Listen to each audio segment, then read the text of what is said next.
You see them in the skies above you. They're drones. They're buzzing along, taking video of the ground below. But who's really in control? Oh, drone technology is still relatively new, and there are not a lot of laws protecting us from those eyes in the sky. Yeah, let's head out to Michael Loder now, who's live outside. Yeah, Michael, you've been looking into this. You've been looking into the privacy concerns, and also this is a business for a lot of people. Drones are pretty easy to buy. Yeah, that's right, Jim and Sherry. You can get a drone at pretty much any hobby shop across the state. Even Best Buy sells these drones that you can get here. But it's drones like this one here that we've got in our parking lot that has first responders and a lot of state agencies very interested. This is a custom-built drone. And if you see one of these flying outside of your business or outside of your home, it could be a little difficult to find out who's actually in control.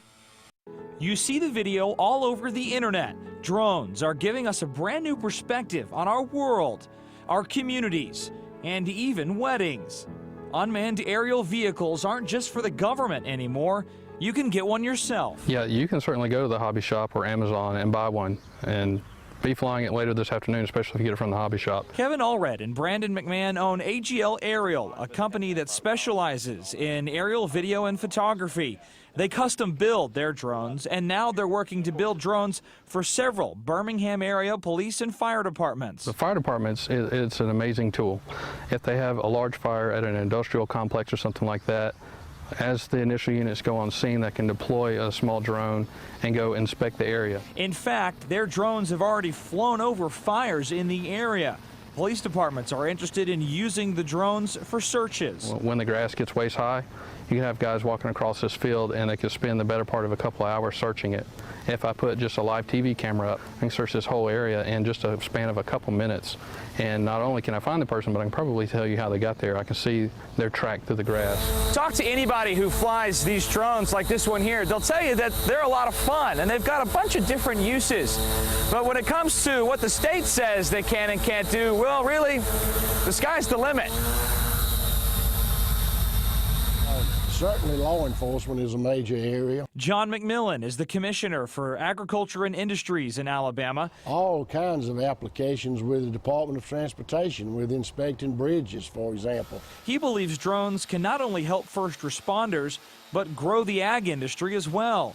He and many other state leaders are part of Governor Robert Bentley's Unmanned Aerial Systems Task Force.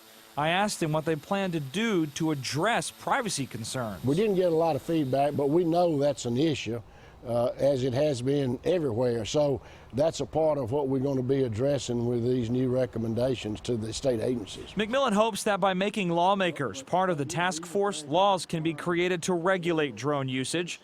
Right now, there are no real rules or regulations in place to answer the concerns of who is flying drones and what are they looking at. There's a lot of fear and misperception about these devices when it comes to privacy. Do you think maybe through the state coming out and saying, hey, we want to use these devices for these purposes, that might kind of clear up some of that? We live in an age where social perception is driven by social media. Unfortunately, it's hard to say what's going to be the silver bullet that makes everybody accept the use of drones. It may just be where we have to start seeing them every day and it becomes commonplace. Hobbyists say that education can take the stigma away. You know, if I take one of these things to the beach and go fly along the beach, I'm not trying to look at somebody's wife in a bikini.